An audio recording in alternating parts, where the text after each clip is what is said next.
2025년 1월 27일 월요일 날마다 솟는 샘물 말씀 묵상입니다.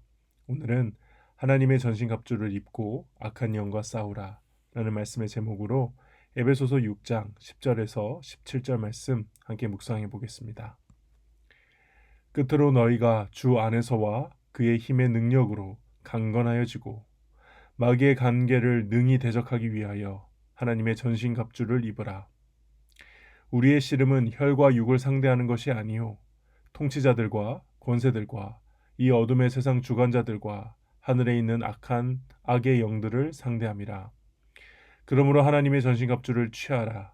이는 악한 날에 너희가 능히 대적하고 모든 일을 행한 후에 서기 위함이라. 그런즉 서서 진리로 너희 허리띠를 띠고 의의 호심경을 붙이고 평안의 복음이 준비한 것으로 신을 신고 모든 것 위에 믿음의 방패를 가지고 이로써 능히 악한 자의 모든 불화살을 소멸하고 구원의 투구와 성령의 검, 곧 하나님의 말씀을 가지라. 내용 관찰 1번입니다. 바울은 성도들이 상대해야 하는 세력을 누구라고 말합니까? 12절에 보시면 우리의 씨름은 혈과 육을 상대하는 것이 아니요 통치자들과 권세들과 이 어둠의 세상 주관자들과 하늘에 있는 악한 영들을 상대함이라. 통치자들, 권세들, 어둠의 세상 주관자들, 하늘에 있는 악의 영들 이렇게 네 종류를 말한 것 같지만 사실 앞에 나온 혈과 육 대조해서 눈에 보이는 어떤 그 대적자들의 모습과 대조해서 인간 세상에서 눈으로 볼 수 없는 그 악한 영들을 총칭하는 것이라 보시면 될 것 같습니다. 통치자들과 권세들은 보통 같이 묶어서 쓰는데요. 이 영적 존재들 중에서도 어떤 특정 계급에 속한 악한 영들을 말하고요. 이 어둠의 세상 주관자들, 그러니까 이 세상에서 지배력을 행사하는 그 악한 영들을 말하고요. 하늘에 있는 악한 영들은 기본적으로 이 표현은 이미 한번 등장한 적이 있는데 하나님께 대항하는 이 사탄의 무리들, 마귀의 무리들을 총칭할 때 이 하늘에 있는 악한 영들, 공중 권세 잡은 자 이렇게도 표현하지 않습니까? 그래서 그렇게 영적으로 그러니까 눈에 보이지 않는 이 사단 마귀 세력들을 말할 때 이 표현들을 사용합니다. 내용 관찰 2번입니다. 바울은 보이지 않는 악한 영과 싸우기 위해 취해야 할 하나님의 전신갑주로는 무엇이 있다고 말합니까? 14절에서 17절 말씀 보시면요. 우리가 너무나도 잘 아는 말씀이죠. 진리로 너희 허리띠를 띠라. 의의 호심경을 붙여라. 평안의 복음이 준비한 것으로 신을 신어라. 모든 것 위에 믿음의 방패를 가져라. 그리고 구원의 투구, 성령의 검, 하나님의 말씀을 가져라. 이렇게 말씀하고 있습니다. 우리의 일상생활은 치열한 영적 전투의 현장이죠. 그래서 여기는 옷을 입는다 무슨 그렇게 표현하지는 않았는데 옷을 입는다는 표현보다는 무장하라, 무장을 갖추어라, 전투 준비해라 이렇게 보면 좋을 것 같습니다. 그렇게 중요한 건 아니지만 이 복장들 하나씩 좀 살펴보면요. 허리띠는 민첩성을 나타냅니다. 그러니까는 허리를 동여 맸을 때 더 재빠르게 움직일 수 있겠죠. 그리고 호심경은 목부터 허리까지 보호하는 이게 옛날에 의의 흉배라고 했잖아요. 그러니까 가슴을 지키는 그런 그 보호 장구라고 할 수 있고요. 신은 발을 보호해서 이동을 여기저기 할 수 있도록 전투하면서 이동할 수 있도록 하는 것이고 방패는 온몸을 보호하는 겁니다. 특히 영화나 드라마에서 보신 분들은 잘 알겠지만 이 방패는 옆 동료들과 함께 탁탁 붙어가지고 이렇게 방패로 대형을 갖춥니다. 그래서 불화살이 날아올 때 함께 그것을 지켜나가는 거죠. 그런 면에서 이 믿음의 방패가 가지는 의미 한번 생각해 볼 수 있을 것 같습니다. 그리고 투구는 구원의 투구인데 머리를 보호하는 것이고 사실 우리의 가장 중요한 부분을 보호하는 것이죠. 그리고 검, 아마 이런 설교 많이 들으셨을 겁니다. 앞에 있는 모든 이제 전신갑주들은 전부 보호하는 거라면 방어용이라면 유일하게 공격용이 공격 무기가 검이다. 이렇게 얘기하고 있죠. 근데 저도 그렇게 생각을 하긴 하는데 또 잘 보시면 여기 나와 있는 결국 진리, 의, 이 의는 그리스도의 의거든요. 그리스도를 통해서 우리가 얻게 되는 의고요. 복음, 그다음에 믿음, 구원. 사실 이 모든 이 영적 원리들 어떻게 보면 우리를 지켜주는 굉장히 중요한 가르침들, 교리들 이런 내용들은 다 하나님의 말씀으로 비롯되는 것이죠. 그러니까 전신갑주는 결국 하나님의 말씀으로 무장하라 이렇게 해석을 한다 해도 저는 크게 틀리지 않다고 생각합니다. 진리도 말씀이고요. 그리스도의 의도 말씀을 통해 깨닫게 되고요. 복음 말씀이죠. 믿음 말씀을 들음으로 얻는 것이고요. 구원 그 믿음을 통해서 말씀을 통해 들은 말씀을 믿음으로 얻게 되는 것이 구원이고요. 그렇게 생각했을 때 결국 전신갑주하면 가장 먼저 떠올라야 될 것은 다름 아닌 말씀이라는 겁니다. 말씀. 영과 묵상입니다. 바울은 왜 어두움의 악한 영들을 대적하기 위해 하나님의 전신갑주를 입으라고 말합니까?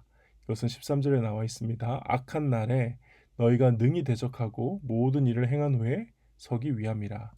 여기서 악한 날은 당시 그리스도인들이 받았던 핍박을 받았던 그런 시기라고 볼 수도 있고요. 또 이제 우리가 재림이 있기 전에 마지막 대환란이 있지 않습니까? 그 핍박의 시기를 또 말하는 걸 수도 있습니다. 정확하게 뭔지는 모르겠으나 사실 이렇게 얘기하는 되게 중요한 핵심 이유는 악한 날에 너희가 그렇게 대응할 수 있도록 대비를 하라는 겁니다. 그러니까는 요즘같이 평온하게 신앙생활을 하는 시대일수록 어느 순간에 그런 날이 닥칠지 모르니 항상 대비하고 있어야 한다. 언제든지 갑작스럽게 우리에게 이 악한 날이 닥칠 수 있고 우리는 우리의 신앙이 그 악한 날에 시험 받을 때가 올 수 있기 때문에 그걸 위해서 전신갑주 하나님의 말씀으로 무장하고 준비하고 대비하라. 이런 말씀을 우리에게 해주시는 거죠.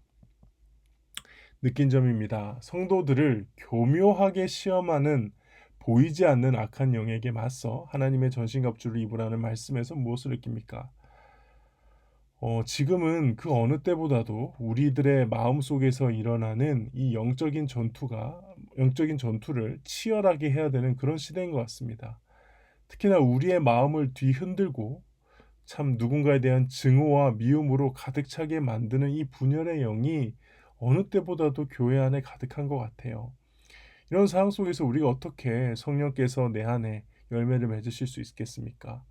참 고민이 많이 되는 거죠. 내 안에 증오와 믿음이 가득하다면은 서로 사랑하고 인내하고 희생하고 참는 거 이런 것들이 우리 마음 가운데 우리 행동 가운데 막 사라지게 되는 거니까 이건 굉장히 큰 영적인 전투입니다. 영적인 전투를 바깥으로 두지 마시고 내 마음 안을 잘 보셔야 돼요. 내 마음 안에 이 영적인 전투를 어떻게 하고 있는가? 예수님께서 왜 정치적 메시아가 되시기를 거부하시고 십자가에서 죽으셨는지 이 한번 잘 생각해 보시길 바래요. 왜 제자들이 혁명을 하지 않고 교회를 세우고 핍박을 했을 때 왜 순교를 선택했는지 하나님 이 땅 가운데 이 연약하고 부족한 그리스도인들과 교회를 세워서 이들을 통해 이 땅 가운데 하나님 나라를 세워 가셨죠. 그 교회사를 한번 잘 기억해 보고 묵상해 본다면 아 우리가 생각하는 이 인간적인 방법을 넘어서 하나님의 절대 주권과 섭리가 지금 이 참 엉망진창인 이 인간의 역사들 가운데서도 하나님이 함께 하시는구나. 역사하시는구나. 우리를 지켜주시고 인도하시는구나. 라는 이 믿음과 확신 속에서 오늘 하루 내 마음의 전장터에서 영적 전투를 해 나가야 되지 않을까. 정말 저는 이 부분이 참 중요하다고 생각합니다. 언제나 이 역사는 하나님을 버리고 떠난 인간의 역사는 엉망진창이었습니다. 제대로 살았던 적이 없어요. 탐욕이 가득했고 음란했고 돈을 사랑했고 우상 숭배했습니다. 항상 그런 세상이었습니다. 근데 그런 세상 속에서도 하나님께서는 이스라엘 백성들을 부르시고 당신의 백성들을 부르시고 거기 가운데 메시아를 보내주시고 신약 시대에는 교회를 세우시고 저와 여러분들을 부르신 거 아니겠습니까? 하나님에 대한 절대 주권과 그 섭리를 믿고 신뢰하는 가운데 오늘 하루 내가 할 수 있는 최선을 다해 하나님이 기뻐하시는 것이 무엇일까? 내 마음은 어떻게 영적인 싸움 가운데 내 마음 가운데 성령의 열매를 맺지 못하게 하기 위하여 침범에 들어오는 그 악한 세력들을 어떻게 내가 이겨낼 것인가? 이 고민을 해봐야 한다는 것이죠. 결단과 적용입니다. 내가 하나님의 전신갑주를 입고 싸워야 할 교묘한 영적 전쟁은 무엇입니까?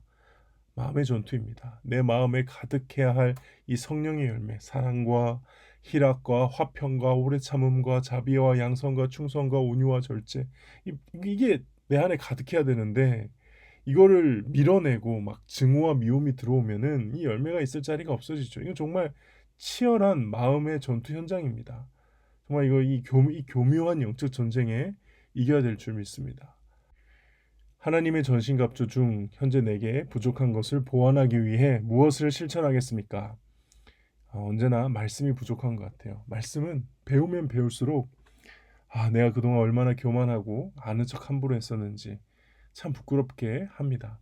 말씀은 아까 우리가 깨달은 바대로 공격 무기이기도 하지만 말씀을 통해 믿음, 구원, 진리, 또 그리스도의 모든 것을 우리는 깨닫게 되죠. 그러니까 말씀 아까 전신갑주를 입어라 이거 그 무장하라 이거는 말씀으로 무장하라 이 말씀과 크게 다르지 않다고 저는 생각을 합니다.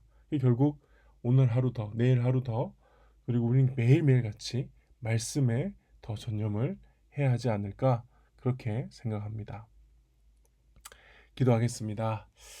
하나님 아버지 감사합니다. 오늘 말씀을 통해서 전신갑주를 취하는 것은 결국 다시 한번 말씀으로 무장하여 내 마음 가운데 벌어지는 그 치열한 영적 전투 현장 가운데 말씀으로 승리하고 말씀으로 이겨내는 그런 삶을 살기 위하여 우리에게 허락하셨다는 것을 깨닫게 하시니 감사합니다. 주여 말씀으로 다시 무장하게 하여 주시옵소서.